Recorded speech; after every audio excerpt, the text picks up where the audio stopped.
had some folks ask me now about how the Arc Nemesis is made, and the only reason I haven't told anybody was because I was curious if anybody'd be able to figure it out.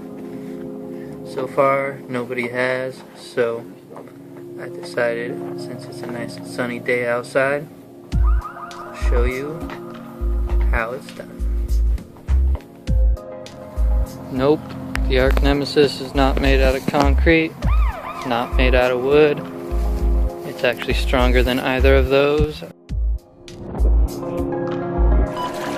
Out here in the lovely countryside of West Eugene, Oregon, the root of the Arc Nemesis grows wild. I'll show you what I mean.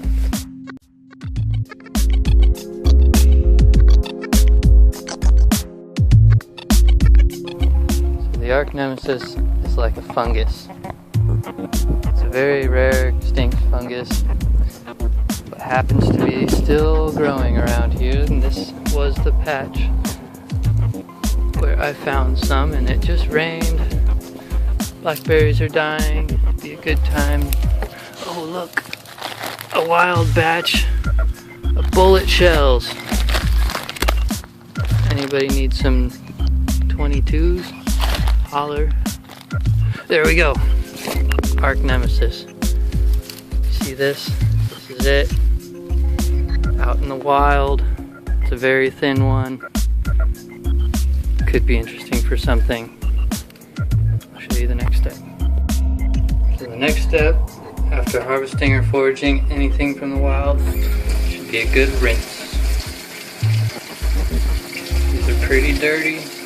This one's actually cleaner than most of them.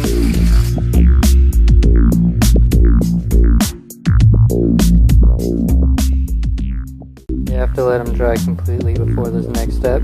I decided to grab one that is already dried and only been rinsed off. And you see this little gap in there? You're never going to get everything out with rinsing, so I got to clean that out with a nice tool. I've got this one that has two different sides. Also, that gap really sucks to catch your wheels in, so you're going to have to fill that gap. Found a really nice way to do that. It's actually 3 times stronger than wood and glued in there really well with glue. So once you get that all out, fill the gap. Now here's one that's 2 steps ahead. I've already filled the gap, let it dry, and then sanded it all off so it's flat. If you look close, this middle section is super smooth and this outside is rough. I'll have to sand all that off around these edges because those are really sharp, kind of haggard. And then the hardest part is that. See how it's not even sitting flat? And really sharp edges your wheels would never be able to go up. I fixed that. Make it perfectly flat, perfectly level. I'll show you. And here's what I mean. This is one that has been smoothed out already and painted gray. It's the last one that I just posted actually. And as you see, it doesn't wobble when you press back and forth. And the sides sit real nice and flat.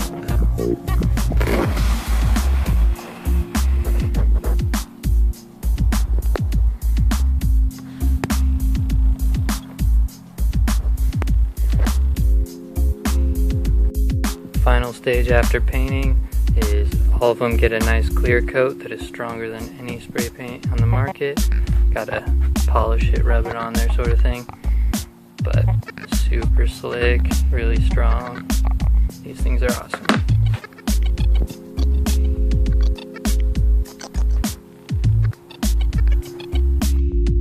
Okay, I'll get real with you on the Arc Nemesis.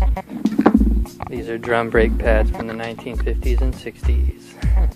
Extremely durable for high friction use. Typical fingerboarding use will not break it. Maybe a crash when it's in your backpack and you're skateboarding, or get really angry and give it a hammer fist. Maybe that could do it.